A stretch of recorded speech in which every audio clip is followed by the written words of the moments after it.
Hi! Thanks for listening to Quest Friends. What you're about to listen to is the first episode of our sci-fi Numenera campaign. If you're new to the show, we actually recommend starting not here, but with the first episode of Hereafter, which is our Ghost and Ghoul themed campaign.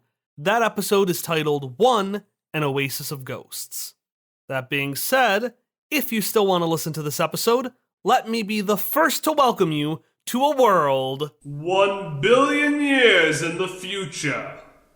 Mankind's dominance over the Earth has long since been usurped by technological advances and visitors from beyond the stars. And much like the reign of the dinosaurs, each new world has climbed out of its predecessor's ashes before meeting a harsh finish. Now, in the ninth such world, humanity struggles for survival on a planet ravaged by powerful artifacts.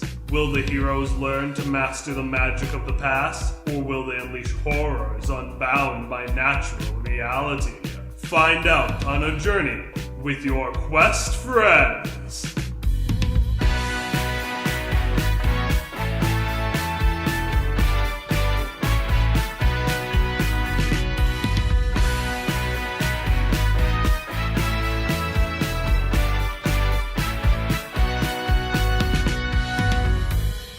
Welcome! God, I'm terrible at it. Welcome to Quest Friends. We're all friends here, and we're all gonna go on a quest together. That's what we're doing. We're friends. We're questing friends. Quest friends. So this is gonna be a D&D podcast. Well, not D&D. It's gonna be a role-playing podcast. Although most people think of role-playing like Dungeons and Dragons. So I'm gonna explain what role-playing is. Hi, I'm Kyle. I'm your DM. I'm your GM. I'm your game master. I'm the one in charge of things, and as you can tell, I got a very good handle on what's going on. So before we start, what is role-playing? Well, I'm glad you asked, random listener. Role-playing is kind of a form of collaborative storytelling where everyone's going to take on the role of one character. So every one of our 4 players today, that's not including me, is going to take on the role of a character. They control what that character is like. They control what the actions that character makes. So, if John, the character, decides to open a door, his player is going to control that. I am the game master, and I'm God, baby. I am everything else in this universe. I play every other character, I write the setting, I set up the challenges, and I, plus random chance by dice, decide whether or not the things that the characters try to do works. So there is some element of planning, so I've got to set up the challenges, I've got to set up the setting, but a lot of what you're going to listen to today is improvised. It's improvised storytelling as the players are given challenges, and then they respond to them. And then I respond to them responding, and it's just kind of back and forth, and eventually we're just doing an improv scene. And something very important to mention, we're playing a system called Numenera, which I'll explain in more detail later. But for those of you who might listen to this and want to try role-playing, and for those of you who know the system very well, it's important to mention that with role-playing, there are baseline rules, but I'm going to tweak some, remove some, and add my own. The same applies for the story universe.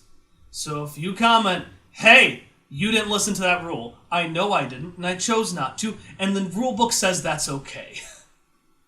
God, I'm too aggressive for introductions. Alright, so let's get to the introduction of this game. So Numenera. This is for the players too. Numenera let's just all introduce ourselves first, not our players. So I'm Kyle. I am your GM today. I will be God. But as you'll see soon, God has very little power in the role-playing universe. All right. Well, I am playing an android character. It's a genderless android named Misha. So Misha is actually, and this is a common thing that people should know, is an android that has relatively few memories. It's an android that like they have existed longer than they can remember things. Like there was some sort of problem with software or whatever. So really, to Misha, they have been only conscious of only a month. So they don't really know much about anything about humans, but they are really interested about them, especially because they feel like they have a big connection with them, even though they don't know why. And so they're just very obsessed and try to be as human as possible while being an android. And so they are not a punching person necessarily. They're a nano, right? What? A nano, yes. They are a nano that an artificially intelligent nano that speaks to the data sphere. So description wise, this Misha is relatively taller than an average human. They have mismatched colored eyes. So from a distance, Misha does look like a human. They look like a perfectly proportioned human. But then when approaching Misha, it's kind of obvious that it's almost too perfect. Like the skin is too glossy, and it's not really a skin color that humans have. It's like a mannequin kind of color of skin. And what else? They have a scarf that's long and a kazoo instrument that they spend a lot of money on. So if I get this right, they are a kazoo-toting science wizard who can access Google. yeah, and so the reason why they have the kazoo is also because they are so trusting on humans that they just got conned upon coming to this town, which is the first town that they have ever visited in their life, to their experiences. And so they just heard that, that was just a magical instrument and whatever, and they just trusted these really nice looking vendor people that just decided to take all their money, and so they have that instrument now.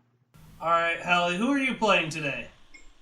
I will be playing Hopperscotch, who is sometimes, because of the way he skips from town to town so quickly, known as Hopscotch. But he hates that name, so he will correct anyone who uses it.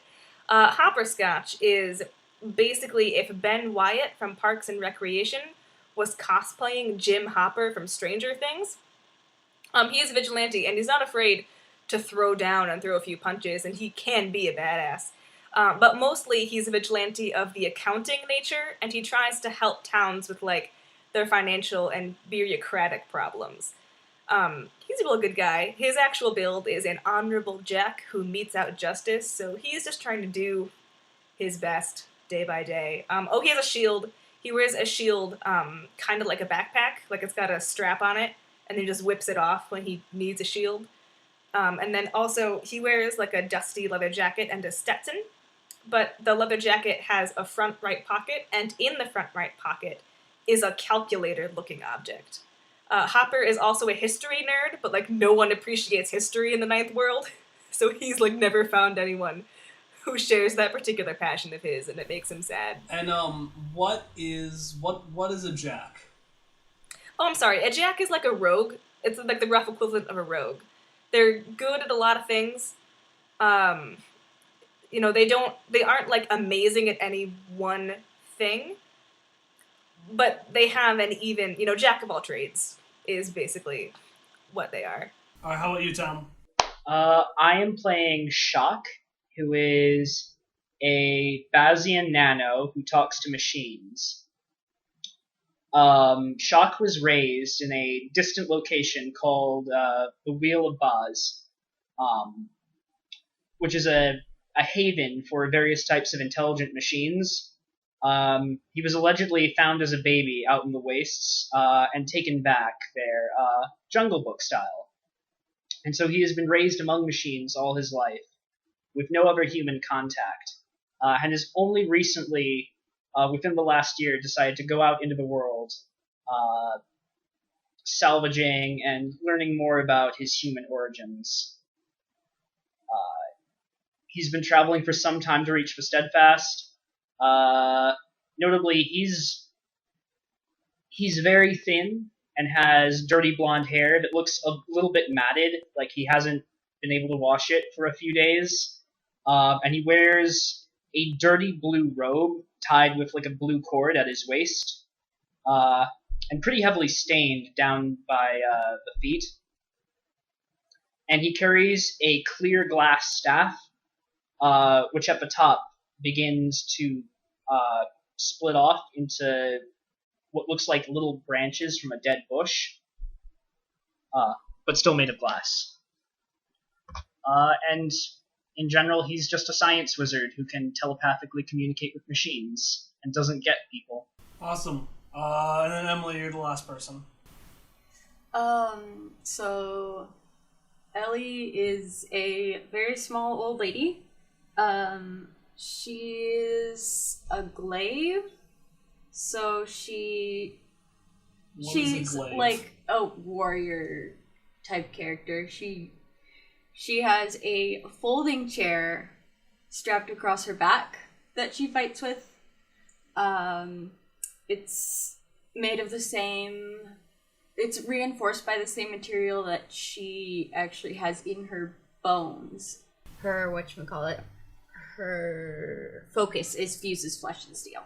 And her big character identifier visibly is she's got a ginormous hat with a bunch of junk on it, including 3 lit candles. Was that a good... I might cut at this part. Was that a good enough introduction? Can we move on to the game itself? Yeah, I think that was fine. Okay, good. Alright, so the game we're playing, as I said, we're not playing Dungeons & Dragons. We are playing Numenera. So Numenera is a game that takes place 1 billion years in the future. So since today, there have been 8 worlds. Some have been ruled by humans, some haven't. So like our world, and correct me if I'm wrong here, Tom, our world right now is the first world. And eventually some kind... As far as we know, yes. What? As far as we know, yes. Yeah, okay. So as far as we know, civilization right now, 2017, is the first world. Eventually, hopefully not soon, the apocalypse is going to happen, and society is going to fall apart, and the second world is going to come and happen. And this is going to repeat a bunch of times. It's going to repeat 8 times until we're placed 1 billion years in the future, and we're in the 9th world. And humans are still around, luckily enough. We weren't always in charge, but we're still around. Now, we don't know in the 9th world, we don't know anything about the previous worlds besides the weird shit they've left behind. So, like, that weird stuff you'd find on Craigslist, that is an artifact now. That's some mythological artifact that people don't know how to use. The 9th world itself is kind of, it's this medieval-style scavenger society where people are taking these old relics that are really heavy sci-fi and kind of using them like magic. And most of human society exists kind of west of this mountain range, and then everywhere else exists everywhere else. So that's the basics of Numenera. So our story begins in the small herding village of Rhubarb, located to the west of the Black Riage, the prominent mountain range that separates society from everything else. So it's part of this wealthy northern country of, I think it's pronounced Navarine. Is that right, Tom? Yes. So Navarine, which is of the many countries on the west, it's the really wealthy one at the north. So Navarine. Although Rhubarb doesn't actually seem that wealthy. Because while you might find an electric tether here or a telepathic sheepdog there, for the most part the people get by the grit of their teeth. And grit they have, making their pay by taming a multitude of wild creatures, including Anines, which are actually genuinely amiable creatures that are basically, they're like bipedal dino camels. So they're like dinosaur camels on 2 legs. You've got blood barms, which are tiny horror turkeys that are like turkey-sized, but they don't have a head and they're covered with like red egg sacs everywhere. Oh, fun. And then you've got broken hounds, which are like these horrific dog-like creatures that have bony bird heads. These broken hounds are interesting because they're generally impossible to tame, and yet you'll find half a dozen of these hounds happily accompanying their human companion to the sheds each morning. Essentially, this is a small, idyllic town that's kind of rough and tumble, and is raising a lot of livestock that normally isn't raised, and a lot of people think can't or shouldn't be raised. And we're gonna start actually with Ari's character. We're gonna start with Misha, because everyone is here because the town has been posting a call for anyone daring, desperate, or deluded enough to adventure for hire. Okay, so Ari, your character is gonna enter the entrance to the mayor's office, which coincidentally is in a back room of the town bar. The bar is alive with what I call life and strife. So basically, people are just fighting everywhere. Food and fists are flying, and there's just a massive bar fight. But everyone seems to be having a good time. Like, you've got friends smiling at each other and then just punching each other's teeth out. And so, Ari, you're gonna enter this bar. As a band, there's a band playing in the corner, and you can see them, like, ducking as, like, food and, like, beers being thrown over them.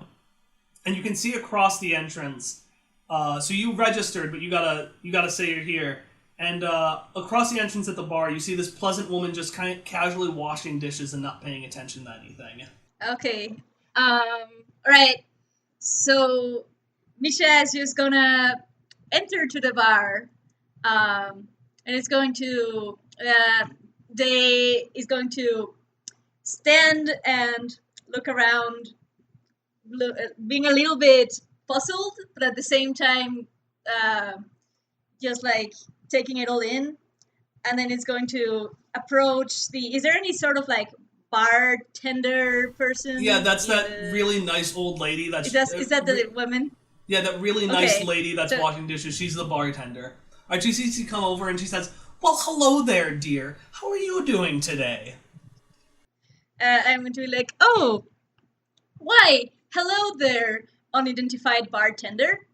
I am doing quite well. I am seeing that there is quite a event right now in this place. Is this a special occasion? You know those boys, they just go crazy for Thursday night brawl out. Thursday night brawl out. Yeah, Thursday. And can I? So I want to use my like speak to the data sphere thing to kind of try to figure out what that means. So one thing to mention is that everybody in this game has abilities that they can use. So what is this speaks to the data? Can you explain how this ability works? As I understand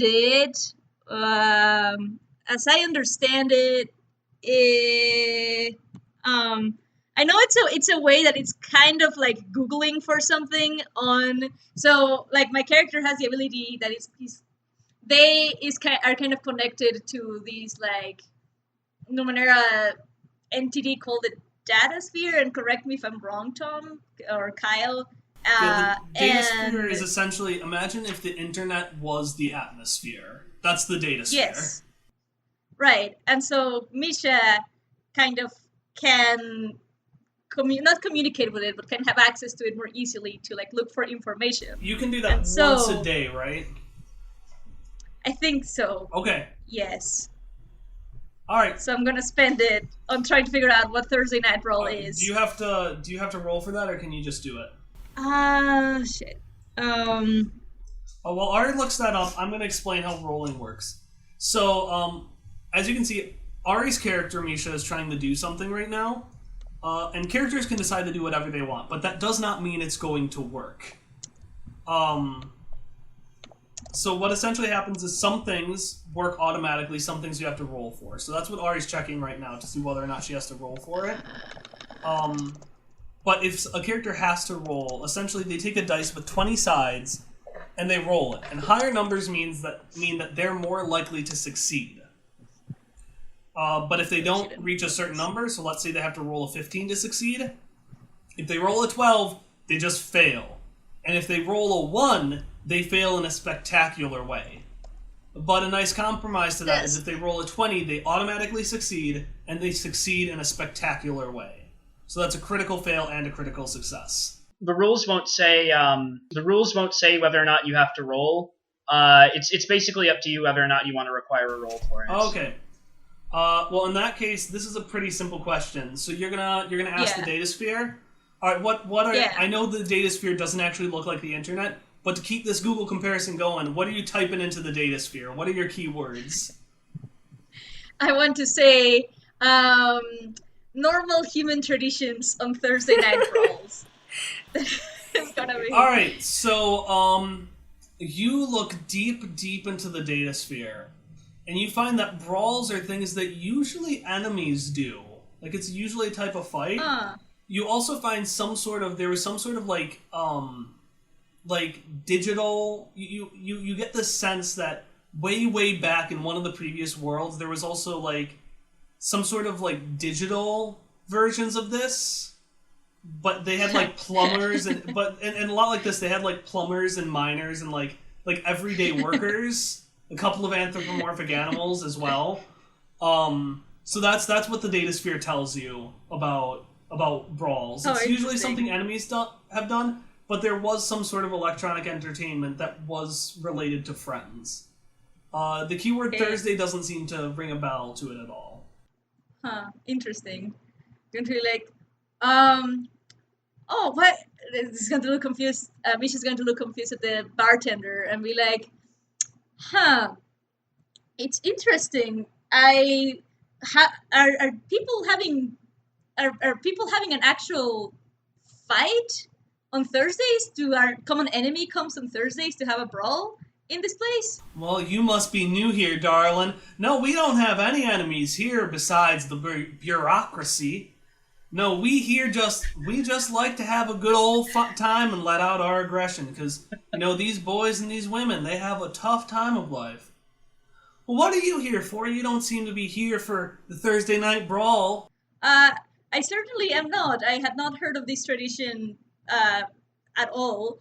I heard that there is a certain quest that has been requested for several humans in this town.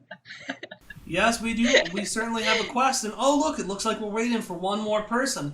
So now, dear, can you tell me what your name is? Oh, certainly. My name is my identifier is machine in suit of human armor. Dear, I can't. Nobody's gonna be remembering that, dear. Do you have like a nickname, like a shortened version that normal folk can remember? Yes, certainly. But I should first explain the whole meaning of my nickname. Dear, we don't got time for this. You mention a couple of words and they just go over my head. So like, could you just give me a shortened version or something like that?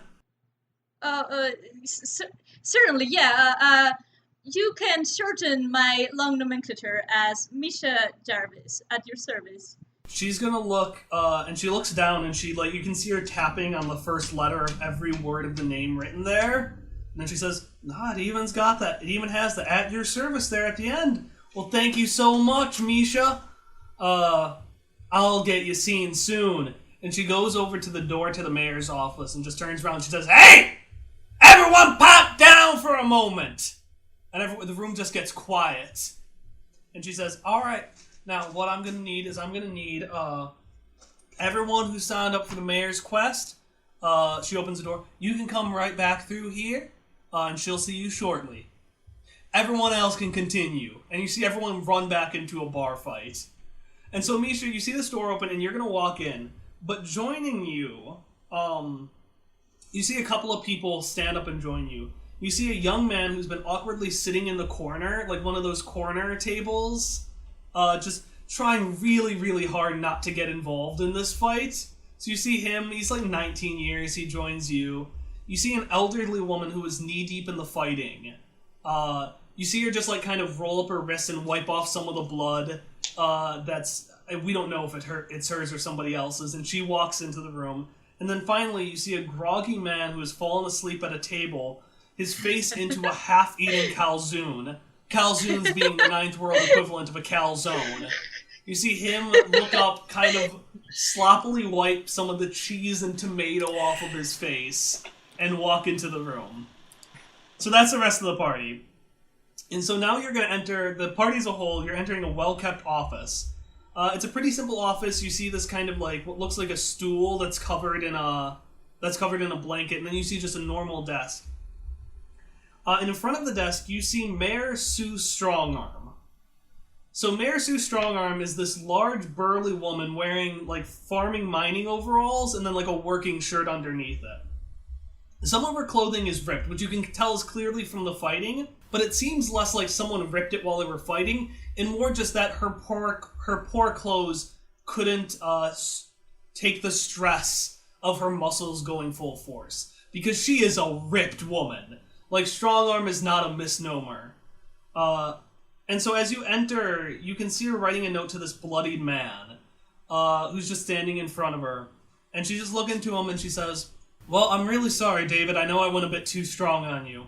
But if you go, if you go just to the capital city, just a little bit west of here, go to the Queen's Manors and request to see a Mr. Mako.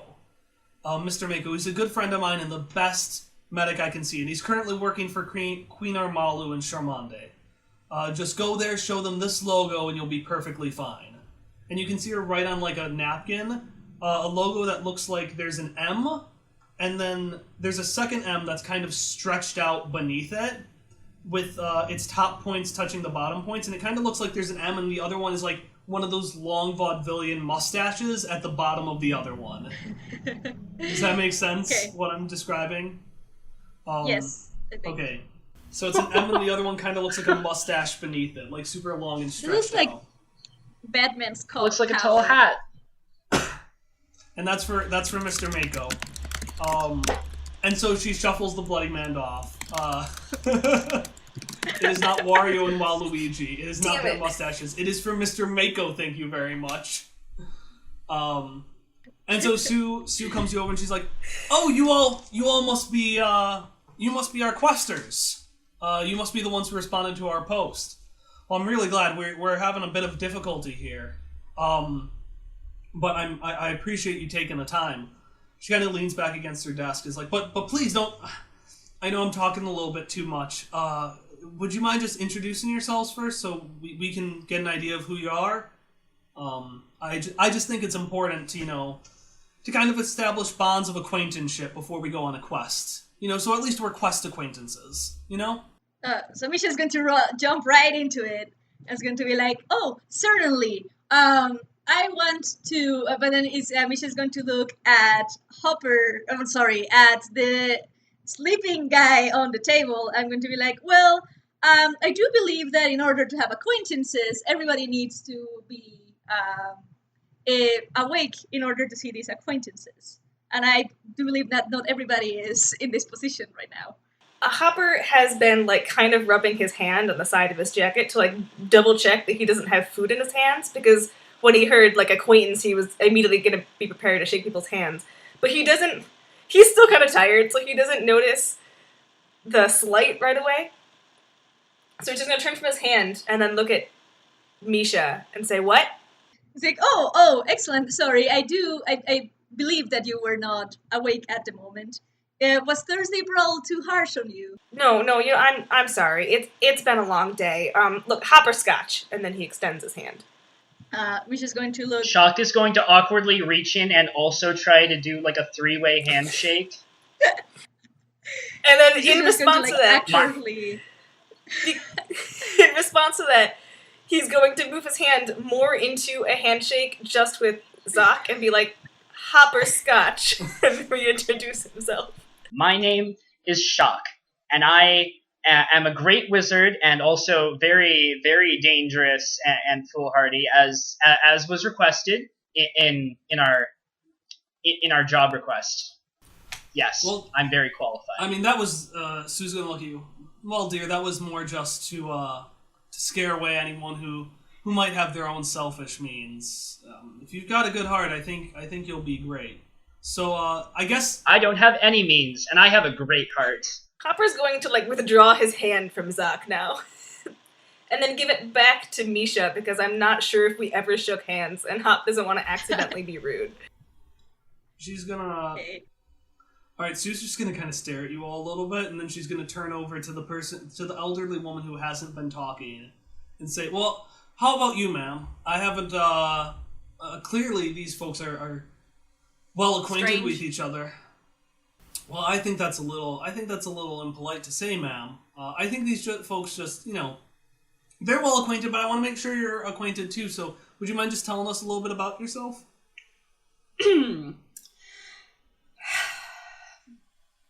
My name's Ellie. I may or may not have killed a man tonight. No, it happens to the best of us. I do like a woman with muscles. Anyway, She's gonna pull out a sheet of paper that looks like it's some sort of eulogy form and just start casually writing down on it as you continue. As far as my traveling companions, how are you? Are you doing well? You seem weird. Realizing that he never shook her hand, Hopper again goes with an outstretched hand as Hopper Scotch. And you are? Ellie Badge. Ellie. She's gonna take Hopper's hand and squeeze very, Huh. very hard. And Hopper was shake not his body Sorry, go ahead. with her handshake. Hopper was not prepared Shock for that. Shock tries to do a three-way handshake yet again, and just sort of shake the outside of Ellie's hand as it squeezes Hopper. Okay, that's that. And he'll Misha- say, "Go ahead." Misha's going to also try, like, upon realizing that handshaking is a thing, is gonna try and, like, grab everybody's hands, but they only have two hands, so it's going to be super awkward, like, trying to not let go of Hopper's hand, trying to grab Sock's hand, and trying to, like, at the same time grab Ellie's. Please stop. Helly? Please stop. I ran out of food a day ago, but other than that, I'm fine. Allie, could you roll a dice, please, for perception? Perception is when you try to see something you can't see. 17. Alright, as you look, you're gonna see Sue is kind of looking down at herself a little bit, and she looks a little hurt. You never offered to shake her hand. She looks a little hurt about that. I was just getting to her last. Okay, so I'm gonna try to break out of Ellie's handshake. Do I need to roll for that? It's a very strong grip. Ellie, are you gonna keep holding on to her? No, Ellie's got other people to muscle into submission. Okay, yeah, no, Yeah, you get away fine. Okay, Hopper's gonna just trying not to be rude, but also trying to save his life. He's going to just wiggle himself out of Ellie's grip, and then also everyone else's, because everyone else is just around him now. And he's gonna kind of work his way across, and he's like, "Madam Mayor, Hopper Scotch, look forward to working with you." She's gonna shake her head. Well, it's great. It's great to meet you, Mr. Scotch. But I'm afraid we still have no. I apologize. I still have no idea who the fuck any of you people are. So if we could just go, it's gonna be a little difficult. If we could go just one down the line, and just kind of give a little more information about ourselves. She's gonna be like, but we're not standing in a line. Which... Oh, you want to start? That would be great. I would really appreciate that. Oh, of course. I was just pointing out that we were not standing in a line, but yes, I can certainly introduce myself. Then Misha's gonna grab the hand of the mayor with both hands, because it's going to find, like, awkward. They didn't do that before. And they're going to be like, yes, well, as I introduced myself previously to other people in this bar, my identifier name is Machine in Suit of Human Armor, just a rather barely intelligent system. But as I have had the fortune of understanding, humans do not seem to do well with long names as such. So I will respond as well to the shortened version of this nomenclature, which is Misha Jarvis. And then it's going to, like, stand quietly. Right, maybe we should just start getting the business. Have any of you heard of the town of Obsidian Bay? Have any of us? I don't know. I have not. So Obsidian Bay is a town that opened rather recently. Like us, they share the independence from the Queen. So they've had very few trading partners, and we've been one of them. They're a small mining facility right on the corner of the Black Riage. And what they do is they essentially forge for artifacts. And they trade that with us for food and water, using this. And with that, she, rather dramatically, I must add, grabs the kind of blanket carpet thing over the footstool and pulls it back. And you see this, not really ornate, this kind of crude bronze box, which some of you might recognize, and for those of you who don't, she'll explain it, as a way rail chest. What a way rail chest basically is, it's kind of like a drop box, but it's a physical drop box. So there are essentially two of the same make of any kind, and you can put them in two different locations. And essentially, if someone puts something inside of the box and closes it, it's kind of in this weird Schrodinger's cat case where it's in both boxes and neither box at the same time. and then if the other person opens it up, they can pull out the object. So it's very good for instantaneous trade.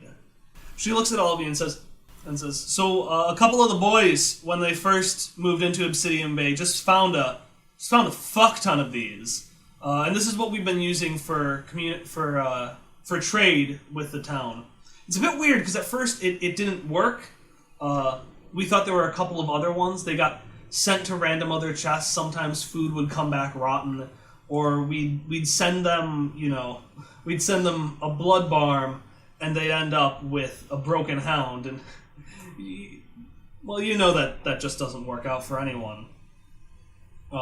We had a lot of our best scientists work on it, but somehow it didn't work until, I don't know, one day it just did.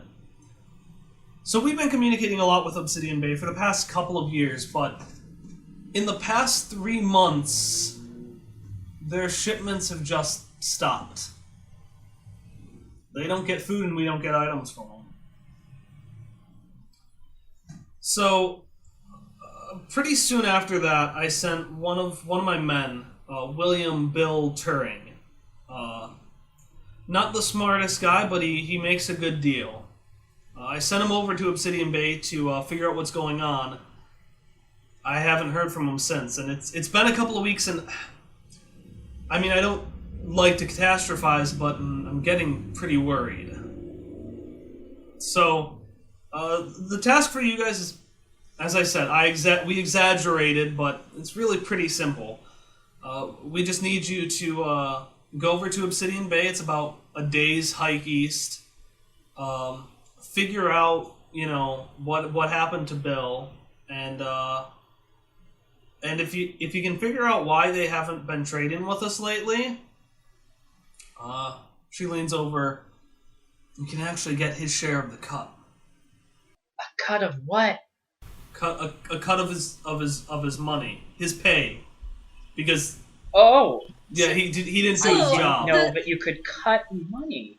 So does this mean the money is going to be cut in half? It's a metaphor. That's what I was thinking. Hopper just looks at both of them and said, no, it means we'd get a portion of it. So the money is going to be cut into little portions, and we're getting a portion of the money. Well, this is a really interesting form of currency. Oh, it's a metaphor. Well, no, the money isn't going to be physically cut. We're not going to cut a coin in half, because then it would cease to be a coin, and it wouldn't a metaphor. do anything. It's a metaphor. But, ma'am, I'm an accountant. I can explain this real quick. See, when you have money... That's what I said. Wait, excuse me 1 second, sir. You see, this rage spark in her eyes for a moment before she takes some deep breaths and calms herself down. That is correct. A metaphor. You will get the money he would have gotten if you can do his job for him. She looks at Ellie. Does that make sense? Yes. Yes, it does. Yes, it does. Was I talking to... I'll fix this. I believe so. We will give you money. Okay. What I need you to do is go to Obsidian Bay, to the east, find a man named Bill, and figure out why they aren't trading with us. Does that make sense? Shock It is makes going to sense. nod and start slowly Yes. backing up towards the door. Misha is going to reply with exactly as a slow tone. Yes, it definitely makes sense. Alright, one thing before you go, is she pulls out a picture, like a little diagram of something, and it kind of looks like a stopwatch. And she says, this is some of Bill's. He calls it his pocket compressor. He uses it to store things, I think. He never really explained it that well, but he keeps it on him with all time. This pocket compressor, this PC, he calls it. So, I mean, if you can find this, you'll probably have a good shot of finding Bill. Otherwise, I don't know, the man's a drunkard, so you can probably... If there's alcohol, you'll probably find him. Can do. Great. Hopper tips his hat and says, "Well, we'll be on our way then, Madam Mayor. We'll expect to get back to you soon." Alright, you leave the room and you see the mayor just put her heads into her hands and you kind of see her back heaving a little bit. She may or may not be crying with exasperation. We're not quite sure. It's been a rough 5 minutes for her. Yeah, do you want anything? Do you have anything you want to do, or do you want to get right to the quest? Hopper's ready to go. Before Shock? we leave, go ahead. No, you go ahead first. Before we leave, Ellie just turns back to the mayor.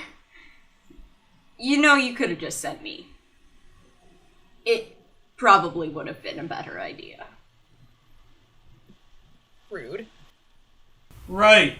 She pulls out a couple more eulogy forms in preparation. Alright, Shock, what do you want to do? Once we get outside of the room, Shaka's just going to turn to Misha and telepathically say, "Are you a machine?" And so Misha's gonna look at Sog. So how does your telepathic thing work? Can I speak telepathically back to you? I think so. Let me look at the wording, but I was at least interpreting it as we could communicate wirelessly. Fun. Yeah, he talks. Without worrying about so- things. Shock is Donatello. He talks to machine. He does the machines. Okay, fun. Yes. So Misha's just going to look at Sog a little surprised and nod, and then is going to answer, "And are you not?" I mean, well, I like to think that I'm as much machine as I am human. I was raised by machines, actually. I grew up a machine. I guess I am technically a human, but I've got machine parts. So I'm like a machine, kind of. That is quite intriguing. It's strange. A lot of things are strange. So are you guys just staring off into space this whole time?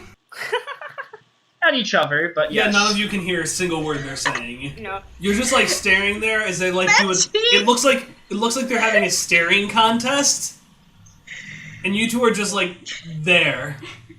At least just watching in confusion and judgment. Hopper went to the bar to get some water because he drank a little bit too much when he took a nap. Okay, safe kid. Well, of course, there, dear. Is this for here or is this for the road? Yeah, for the road. All right, then. She pulls out what looks like a little plastic cup and just puts all the water in it, and says, "All right, now, are you gonna be okay with this, or do you want me to put a lid on it?" I'll be okay. All right. Good luck, dear. You'll do great. Thank you. And then he's gonna turn around and walk and be like, "God, this town is confusing." To himself. Perfect. Shock is also going to do the hand touch back, and then say out loud, "We're going to be such great friends. I haven't met anyone like you since I've been traveling." For anyone listening, Misha in our voice chat did the Tarzan Jane heart thing on Like Shock. the hand thing. Yeah, so Misha is gonna be like, "Yes, what parts of you makes you human and what parts of you makes you machine? This is quite intriguing. I've never met anyone quite like you before." Oh, well, I'm glad you asked. And so Shock takes off his hood, and he lifts up a tuft of hair, and you see a disk drive in the side of his head. The left side of his head, to be specific. And he lifts open a flap of that looks like skin, but it's just a little flap on the side of it, and pulls out a couple of chips from the inside and says, "My spell book," and slots them back in. And who knows what else is a machine? Huh. All right, now, That dear, I don't mean to be much of a hassle, but we are a fighting town, but we don't want to go into these gross extremities. If you could just take that outside, I would really appreciate it. Alright, fine, I guess. And Shock just sort of huffs and flips up his hood again. Says, a wizard leaves only when he chooses to. Mm-hmm. And then just walks out trying to swish his robe about him a little bit.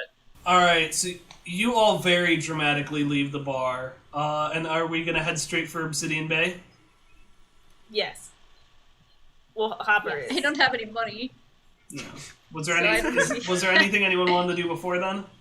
So Shock looks at everyone and says, do they give us the food before we do the job or after we do the job? What food? You're like, oh, so you do I was under the impression that you did work to get food. And that's important because I haven't had food for about a day or so. Well, I mean, sometimes, but this is a paying job. The ad said money, right? Oh, so the food is the thing that gets split in half, not the money. No. I guess that would No. make more sense. No. All right. Okay. But in that case, how can I exchange this money for food? I know it's valuable, but I've been.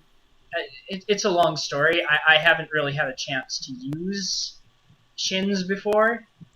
Almost by fate, you hear a voice ringing down the corner. Hot hounds for sale. Come and get your nice, tasty midnight hot hounds. Hopper points at him and says, there's a guy. But it's not midnight. He'll tell you how much his food costs, and then you give him that many shins. You know you don't have to pay for food. I have food. No, you have to pay for food. Oh, you're offering. No, well, I have have food? I'm giving him food. Wait, one sec. Ellie reaches into her hat and by the tail pulls out a large rat. Gross. It's dead. It's been dead for a very long time. Hopper Too long. looks back from the rat to Shock and then says, so there's a hot hound guy right over there, and he'll just tell you how many shins his actual food costs. This is food. Now that's simple enough. But I can eat this rat now and save the shins to buy other things later. It's just Exactly. a smart choice. I mean, yeah. She's going to be like, oh, I do believe those animals have tendencies to cause disease to a certain race of humans. Or a certain, you just gotta cook them properly. That's actually the easy part. I'm not dead yet. I've had to eat rats many times. All right. Oh, I see. Interesting that you eat food. So Tom, are you gonna eat the rat? Well, I mean, not right here and now. We've got to cook it and clean it. What? But Um, Shock's not a barbarian. well, look, if you're gonna cook the rat, that's fine, but maybe you should do that later so that we can get like, what time is it? Is it noon? Like, It's evening. It was an evening bar brawl. okay. But I think So like if you leave now, you could get to Obsidian Bay by maybe mid-late afternoon tomorrow. Okay. By walking through the night. Yeah. Well, you could sleep for like 30 minutes. Well, if it's the evening, sorry, I thought it was like midday. I forgot it was evening. If it's evening, in that case, Hopper said, well, if you want to just leave tomorrow morning and get there, like, late tomorrow, that would be fine, and then you could cook your rat, I guess. But, the Makes tavern, sense. has really good calzoons. What's a calzoon? I'm glad you asked.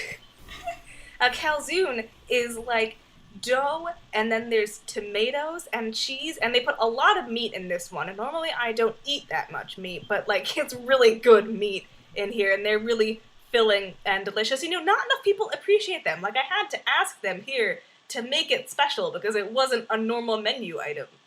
Who wouldn't have a calzoon as a normal menu item? Welcome everyone to Chef Friends, everyone's favorite role-playing cooking podcast, where we talk about all sorts of food. Shock looks down at the rat, hands it back to Ellie and says, thank you very much, but I came here to learn, and that means I'm going to eat a calzoon today. Hopper is really surprised that someone actually took his recommendation for a calzoon. So he's gonna be Lead the way, Hopperscotch. And he punctuates this with a dramatic point. Okay. Hopper's like kind of jumping up and down a little bit. He's that excited. Then he runs back in to the tavern, screaming, Alright. "One of your finest calzoons, ma'am." Alright, well, we'll get to the plot next episode, I guess.